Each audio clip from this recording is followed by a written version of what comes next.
Hello, kidney warriors. James here from Dadvice TV, your online kidney health coach. And this is episode 315. Wow, we have so much great content here to help you live better, live longer while you happen to have kidney disease.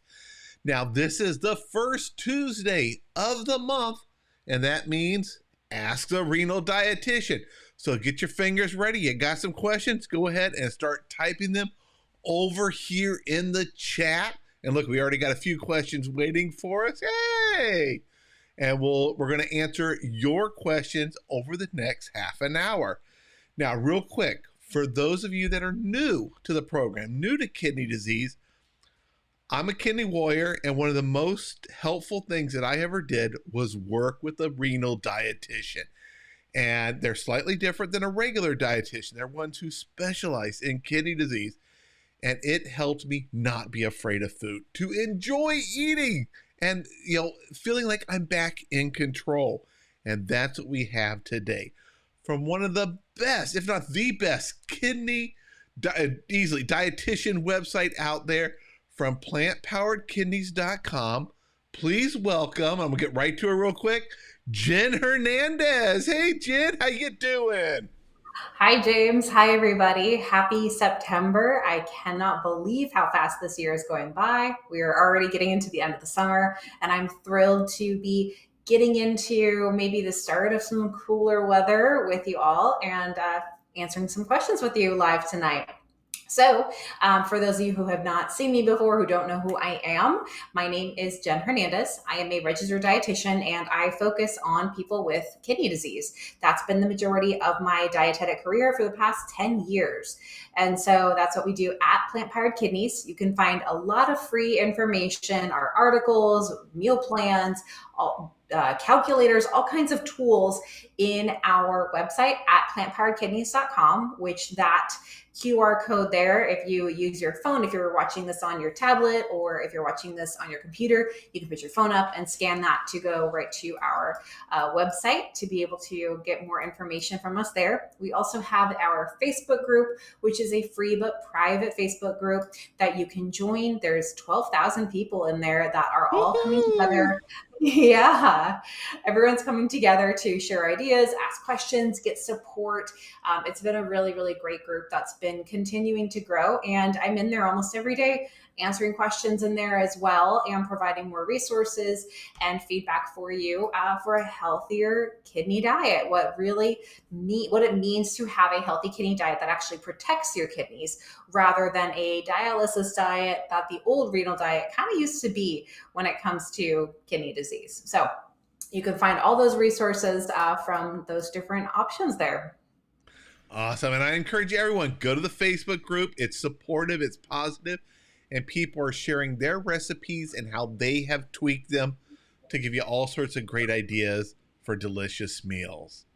All right, let's go ahead and jump into the questions. Karen, whose message I brought up a little earlier, and I have not read this yet, she's saying, hey, James and Jen. Hey there. Is there a healthy way to raise sodium levels? Hers is usually low. Yeah, that's a great question. And we've kind of touched on this in some other conversations that we've had before. So the sodium levels often have to do with essentially our fluid balance in the body. And while it is not as common, I do find it can happen with kidney patients who overdo a low sodium diet. I know, James, you talked about cutting out sodium entirely from your diet and had that what a mistake that was. Yeah. So it's a low sodium diet, not a no sodium diet. So the general guidelines that people typically aim for with kidney disease is anywhere between 1,500 milligrams to 2,300 milligrams of sodium. And sodium is very important for our body. It's important for our muscles, for nerve communication, and it's just something that we still do need, just not as much as what people typically get. So one of the first things that I would absolutely recommend before adding a lot of salt into your diet, because you don't want to go too heavy on that, but using a food tracker like Chronometer. James, you and I are both big fans of Chronometer. Oh yeah, got it on my phone. Yeah, me too. Um, if you use a food tracker, it's going to give you a lot more information into how much sodium is in your diet. And they do have some really great tools with the paid. There's a gold plan that does offer some good paid features, including a barcode scanner. So it can make adding food easier. And the reason I emphasize the barcode scanner is that it's mostly the packaged foods that contribute to the salt in our diet. So looking at something like bread is notoriously high in salt. We don't really think about it, but it can add up pretty quickly. And there's some pretty salty breads out there. We don't really taste it, but they're there. So using something like that to get an idea of how much sodium is in your diet is a great place to start. And I think we have, there's also a class that I teach about using Chronometer. And so I kind of go through the process of setting that up and how to get started with Chronometer. So if you're interested in learning how to use Chronometer, I teach a free class. And I think we have it in the comments or in the show notes for If not, registering. I'll make sure and add it after the show's over. Okay. So yeah, that is a really, really good option to start with. So you know what's going on already. Now, once you get that information and you kind of see where your sodium is at, then you can start to maybe play around with adding a little bit more salt into your diet to see if that helps. So you could do something like a quarter of a teaspoon of salt in a recipe. And that is going to, more likely than not, if you're focusing on a lot of whole foods, it's going to very easily fit in. Or even just doing like a pinch of salt is not going to contribute a ton of sodium, but can add flavor to your food. So that can be okay in many situations. Now, all of that being said, remember sodium is still part of our fluid balance. And so what can happen in some cases with chronic kidney disease, especially in later stages, is the kidney damage is becoming more severe to the point where it's not filtering all of the fluids. And when your body is holding on to this extra water, then it can dilute your sodium level. So your diet might be totally fine, and that it might not be a matter of getting more salt into the diet. It could be maybe a problem or something to focus on related to the fluid retention that you might have. So talking with your doctor, talking with your dietitian about things to look for related to your medication, related to your kidney health, related to your diet, and how much you are getting in fluids and salt, that can be a good place to assess if you're getting the right amount of fluids. Because I do feel that, at least from my experience working with a lot of different kidney patients in all different stages, that there are some kind of these two sides of the coin. There's some people that are not drinking nearly enough water, and then there are some that feel like they have to like really overdo it, and then they drink too much water. And again, when you have kidney disease, you may have a problem getting rid of that extra water. So before you go and make a bunch of changes, number one, I would say track what you're already doing. And then you'll be able to go to your healthcare team, look at this information together, and talk about what the next best step is for you. So those are some things to consider for sure when it comes to a lower sodium level. We can't just say it's for certain one thing or the other, but you want to talk with your healthcare team about what some of those options are. Yeah, such an important point that everything needs to be individualized. So get data and work with your healthcare team to find out what's the right thing for you. All right, the questions started rolling in while we were going over that. I'm going to go all the way back to another one from earlier. Diana LL. She's asking about safe amounts of animal protein to eat in a day or a week. She feels like she's hurting her kidneys when she eats chicken or eggs. Well, I totally understand this because I hear this a lot. People have this extreme fear of animal proteins in general. And I will say that too much animal proteins with kidney disease can be harder for the kidneys to take care of. But it doesn't mean it needs to be completely avoided or removed. It's kind of on this spectrum when it comes to your kidney health. So the earlier stages of kidney disease have a higher tolerance of the different types of proteins and what the kidneys are able to handle. And then if the kidney disease progresses, those later stages of kidney disease, that is where protein can be a little tougher, a little harder for the kidneys to take care of. So we want to look at protein as a whole, trying to get more plant proteins. Of course, that's great, but some animal proteins still can be included. So think of it again, kind of like the scale or the spectrum of where you want to be when it comes to including plant and animal proteins. Animal proteins, I mean, it is protein. That's what the animal proteins give us, is protein. So it's going to be a heavier or a higher protein load compared to something that's like a plant protein, like tofu or beans, that are going to have other nutrients in there, and they're just not as protein dense. So in many cases, you can have a larger portion of plant proteins because of that lower protein load in that volume of food. I hope that makes sense. Now, when it comes to figuring out, how much animal protein can I eat, that it will come down to your CKD, your stage, and working one-on-one with the dietitian to get an exact range of overall protein intake, and then seeing kind of how animal protein can fit into that. So oftentimes when I work with clients, we are starting with looking at, on their chronometer, we're looking at what they're eating before we start working together. And then I say, okay, here's your daily protein goal. Here's what we're looking at for meals. And then we kind of play around with the numbers to say, well, if you want to include some chicken, or if you want to include some eggs, this is what that's going to look like with your overall protein goal. So again, I'm going to connect that chronometer recommendation back in, because it is so helpful to see how everything kind of adds up. And I'll tell you, my dear, having some animal protein is not going to be the end all be all for your kidneys. If you want to include some animal protein, it is more likely than not a very feasible thing to do. But don't forget to look into other nutrients that are very supportive of your kidney health, like fiber and, yes, potassium. These are nutrients that often get ignored or kind of pushed to the wayside, thinking that it's something that you shouldn't be having, but they can be really kidney protective. So getting more of those nutrients in along with the animal protein can kind of help offset some of that protein concern too. Awesome. All right. Mina has a question about how much water should a person drink if they're stage 4? So that's a bit specific. Mm-hmm.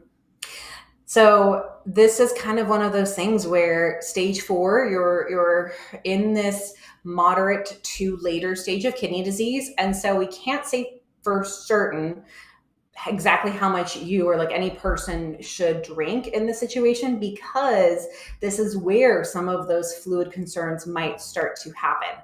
So the best thing to do is to talk with your doctor, and ideally a dietitian who can give you a fluid target to make sure that you're getting the right amount of fluid. And your doctor can definitely help you look at your labs and kind of give you an assessment of maybe somewhere to start, or that referral to that dietitian who can give you a full nutrition prescription, including fluids, based off of your labs and what you've been drinking, and even looking at some like a urinalysis, like a 24-hour urine collection can be really helpful too for a dietitian to be able to calculate how much fluid your body needs compared to a standard, 8-ounce glasses a day or something. All righty. Let me scroll back through these. I was trying to get some of the thank yous that people posted up there. All right. Do you see any that you want to jump on? I'm scrolling around through here. I did see something, and then there are a lot of comments were coming in, so I lost it. I had marked it, and then I lost it.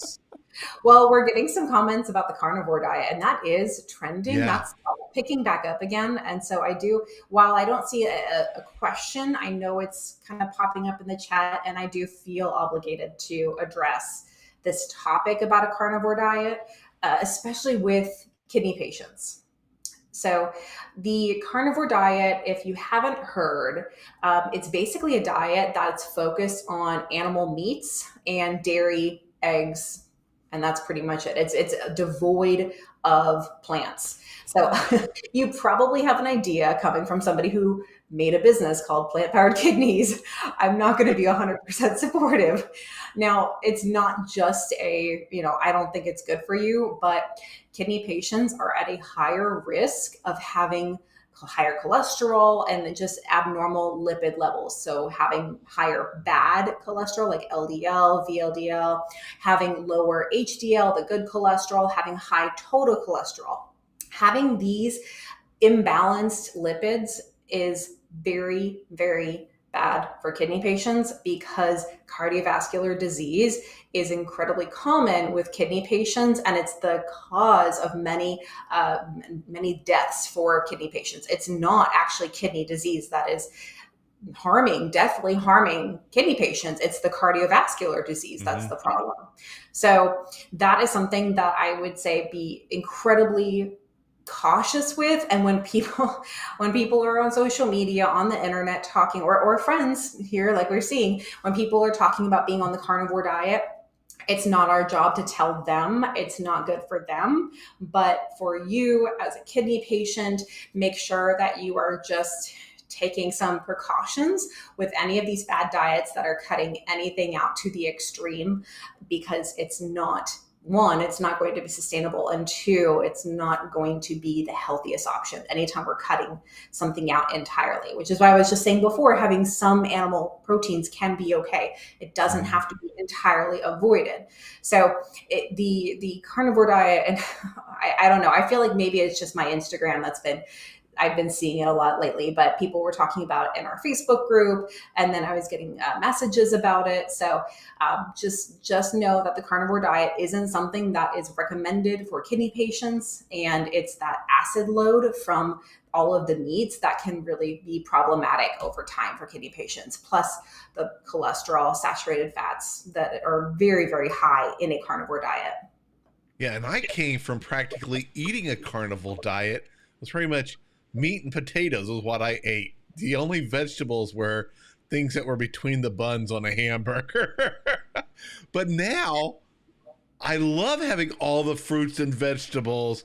And oh my goodness, a vegetable tray does not last but a few minutes here at my house. Me and my kids, we're grabbing everything except the tomatoes.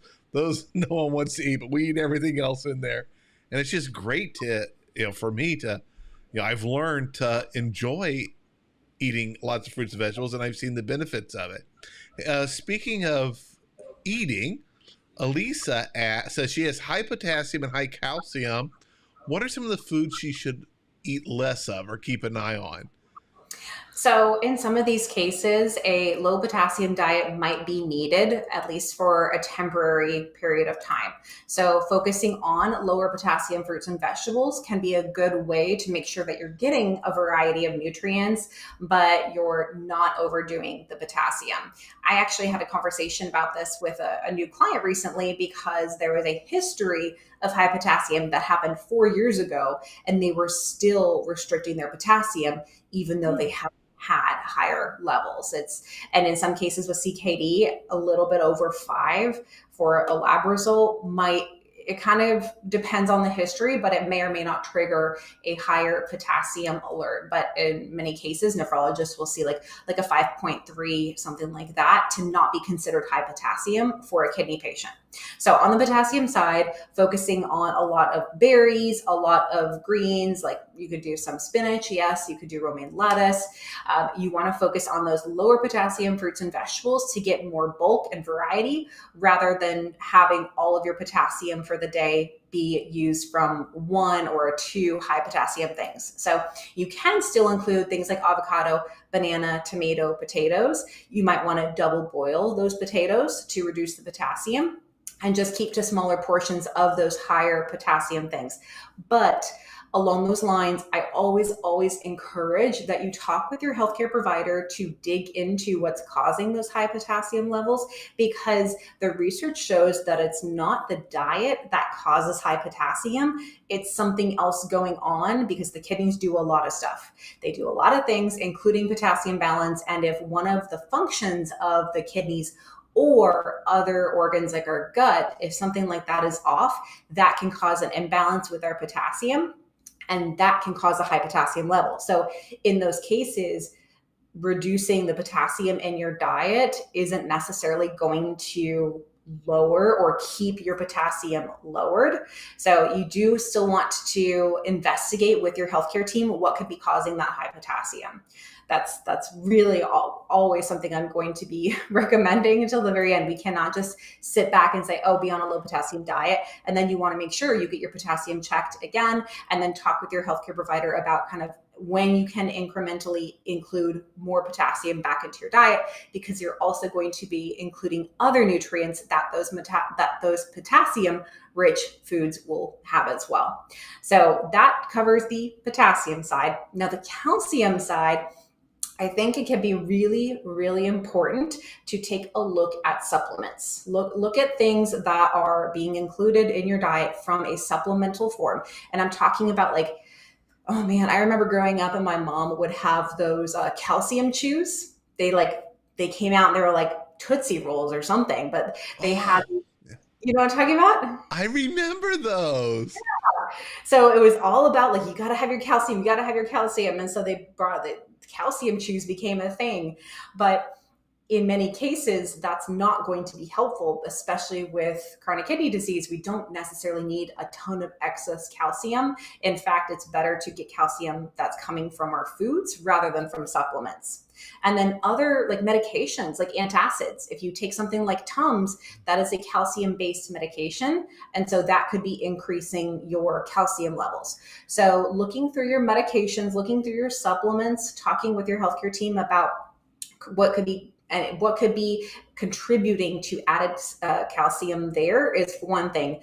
And then another thing, look at like fortified milks, fortified juices that add a lot of calcium into their food product that can contribute, depending on how much you have, to a higher calcium intake.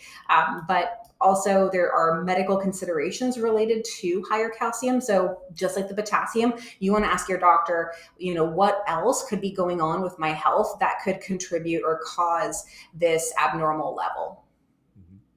All right, Dee asked, what are some peanut butter substitutes? And I think this is one of the first times I remember seeing this question. Yeah, well, I mean, if you can't have peanut butter, if you don't like peanut butter, I'm so sorry, but I will say other nut butters, other nut butters are very much kidney friendly. So I just posted on my story today that my lunch was an almond butter and raspberry chia jam open face sandwich, which I guess technically is like toast, but I use almond butter, and that's great. When you look for a nut butter, look for something that just has nuts, maybe a pinch of salt. So it might have some salt in it. And that's basically it. It really shouldn't be more than that. Some of the nut butters will have added oils, and that's not necessary because you get the oils from the nuts themselves. You get those healthy fats. So looking at some of the alternative nut butters can be a really good option. Almond butter really comes to mind. Cashew butter, I feel like, is getting really popular. And sunflower seed butter, that's another really good one to have. That's helpful, especially for people with allergies. You can use that. Perfect. Now, here's a question. We see something like this quite often. Lynn asked, what supplements and vitamins should you be taking? Yeah. So when it comes to supplements, there's not like a standard list of supplements that every kidney patient should be taking. It really depends on what's going on with your diet and also with your medications, because some supplements can also be impacted by your medications, meaning it might not be recommended at all because it could be bad for your medication, or it might be needed because a medication is depleting your body of some nutrients. Right off the top, it's more common, not always, but it is more common that I'm recommending a B12 supplement or a B complex for my clients, but I don't always do it right away. We take a look at the diet, we see what's going on with their medications, with their medical history, and we do a real evaluation to make sure that that would be the appropriate thing for them. Because again, some of these B vitamins and B complexes can be mega high doses, which are not necessary for kidney patients. In fact, if you do look at like a renal multivitamin, many of them are a much lower, it feels like it's lower, but it's just not a crazy high dose like some of the over-the-counter vitamins are. So in many cases, a B complex could be helpful. There are often times that I might recommend an iron supplement if somebody is having lower iron levels and they don't have oversaturation. So we want to make sure, again, that it's appropriate. So sometimes an iron supplement might be helpful. In some cases, I'm looking at CoQ10 supplements because a statin medication is a very common prescription medication for kidney patients because of those lipid levels I mentioned earlier. And statin over time can deplete CoQ10. So in some cases, I will be looking at that. And then, if you bring it up with your doctor, the one who prescribed the statin, ask them if you should be taking a CoQ10 supplement. They might give you some more insight too, based off of your prescription and what's going on for that medical part of your treatment. That can be helpful. I don't think there's none. I mean, everything else kind of, it depends. Some cases, omega-3s I might look at, not always though, because again, that can also have a negative impact in some cases for medical history and medications. Yeah, I don't think there's a lot of other ones that are kind of like right off the bat. So it really depends. The important thing is talk to your doctor. They're going to do labs. Figure out what you need. And that's, if you're not getting it from your food, that's where they'll recommend vitamins. Yes. Not to follow what somebody else posted on Facebook or something like that. If they say, oh, this is the supplement I'm taking, like, okay, good for you. Don't know if it's for me or not, but good for you. Yeah, exactly. Now, someone did chime in. I think they missed a little bit of the peanut butter conversation. And they're wondering, are you saying, and I'm going to give you a chance to clarify this. They're saying, are you saying peanut butter is not good for your kidneys? And I think they may have got that when you were talking about the ingredients, not to get the peanut butter with lots of extra ingredients in it. Yes. So no, peanut butter is absolutely a great option for a renal diet, and something that I think should be included in everybody's diet, honestly, if they like it. So it really does have to do with all of the other things that are added. And I'll tell you what, I also myself, when I have looked through, so, okay, I am team chunky peanut butter. My husband is team creamy. No, vice versa. Why am I saying, okay, it's been a long day. I'm creamy, not chunky. I am team creamy. My husband is team chunky. And so, of course, we have to have both in the house, although right now I'm using the almond butter instead.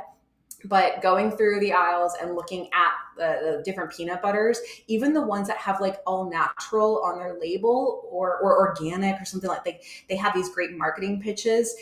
They can still have like a natural oil included in those. So make sure you're looking at the actual ingredients and look for ones that only include the nuts, and then they may have some salt. But, if you can find one that just has the nuts, that's absolutely fantastic. So that's the goal. You want to look for something that just uses the nut for making the nut butter. Yep. All right. Here's a fantastic question I want to hear the answer to. Patricia asked, she says, are the new soda pop varieties like Poppy and Olipop okay with CKD? Because I just still have sticking with water with blended up, like this is some watermelon in my water. Nice. Well, actually, I am a pretty big fan of these newer soda alternatives that are coming out. So they are incorporating some fiber into the soda, into the drink itself, which, that's great. But I'm really a fan of, I haven't come across any that have added phosphates. And that is a big thing for kidney patients, because many sodas, including like colas and root beers and even some other kinds, they can have phosphates, these added phosphorus acids, phosphoric acid, that can over time collect in the body and contribute to bone problems, heart problems, and more kidney damage. So I really do like those. And yes, Zevia, that's another good option. Zevia, I think that was like the the very first alternative that I recommended. When I worked in dialysis, I got cases of samples for my patients, and we passed out samples of these for people to try out. So I like that there are more alternative options, because I think it's helping to kind of keep the prices in check a little bit, because they are a little bit more pricey than sodas. But in the long run, it's going to be a better option. But remember, having some of these is fine. Just make sure the majority of your fluids is coming from water, or like a water-based, some black coffee, even you can have some of that, and some teas are going to be fine as well. But really make sure that the majority of your fluid is coming from water. Now we are out of time, but I have one more question from earlier. Can you talk a little bit about like frozen foods and things like that? Oh, right. Yes. Okay. This is something that's come up. I talked with a client this afternoon. We were kind of doing some planning, talking about how to incorporate some, kind of starting off with a semi-ready-made meal. And then it was also coming up in our Facebook group. And somebody had posted one. It was a Bird's Eye Southwest blend. And I was like, yes, this is fantastic. And there were a lot of comments saying, oh, it's too much potassium, it's too much sodium, but it really isn't. So the package, and I'm just going to have to ballpark the numbers off the top of my head, but the package was about 380 calories, which is not enough for a meal, by the way, but it had about 350 milligrams of sodium. And so if we do, yeah, right. But if we do really quick math, going back to what I was talking about with sodium earlier in the day, or earlier in the call, wow, it's been a long day. If we go back to, okay, a low sodium diet, let's say, let's make easy numbers and let's do a tighter control of sodium. So I'm going to say 1,500 milligrams. So if you've been told you got to be really, really careful with sodium, 1,500 milligrams a day divided by 3 meals a day, that's 500 milligrams per meal. Okay. And this is like the tighter end of it too. But that means that package, that like meal starter kit, you still have 150 milligrams of sodium to add to it. So one of the things I was talking with my client about when we were kind of using this as a base for a meal was adding some extra sauteed veggies, because we're going to use some of that oil, some of that healthy fat to cook more vegetables and add more vegetables into the meal. And then also including some avocados, even some pepitas. I've been on a pepita kick lately. So including some things like that, that's a great way to add more calories and nutrients, and you still keep the sodium really, really in check. Now, yes, it does have potassium in it, and that number I don't remember off the top of my head because it hasn't been a concern. Again, most times I'm focusing on more potassium in a person's diet to support their kidneys, so I'm not really fixating too much on it. If you have higher potassium issues, definitely talk with your healthcare team about what's going on with that, but don't look at it just as no potassium. Potassium should be just around or even higher than your sodium, even on a lower potassium diet. So a very low potassium diet is somewhere around 2,000 milligrams compared to that very low sodium of 1,500 milligrams. And those are very tight controlled ranges. And that's a very lower, that's like a potassium intake for a dialysis patient. So somebody who has very, very limited ability to remove potassium from their diet and has been told that they need to follow a low potassium diet. But other than that, potassium can be upwards of 3,000, even 4,000, 5,000 milligrams a day in many cases. So potassium isn't the enemy, but I love looking for these frozen meals that have a really moderate, like if you can find a frozen meal that's under 500 milligrams of sodium, that's fantastic. And then think about ways that you can add healthy calories into that meal that's not going to add sodium to it. So adding healthy fats, even adding more healthy carbohydrates, more vegetables, more whole grains. If you need to add some more protein, because some of these things don't have the right amount of protein for you. So maybe adding a little bit more protein for yourself, that could be a good option too. But think of that as like your foundation. And if it's easier for you to get a healthy meal in front of you and to enjoy more food, I'm all about that. Yeah, perfect. All right, Jen. Now, before you go, I want to remind people of our website. And I'll put that QR code back up there. There it is in the corner. You guys can pull out your phone, scan that code. It'll take you right to the Plant Powered Kidneys website, which has so much information. It also links to Jen's amazing Facebook group, which you guys got to join, got to be a member of. Tons of great helpful information there. All right, everybody, thank you so much. Jen is here every first Tuesday of every month. Matter of fact, next month it's October 1st, the very beginning of the month. Woohoo! She's here taking your questions. Also, her team, other people are helping support each other, answer questions in her Facebook group. So definitely go there, check it out. You're going to want to join. It's fantastic. All right, Jen, thank you so much for all this helpful information. It has been a delight, and I'll see all of you. I think the next show I have is on the 12th with Dr. Rosansky. All right, see you all in the next video. Bye, everyone.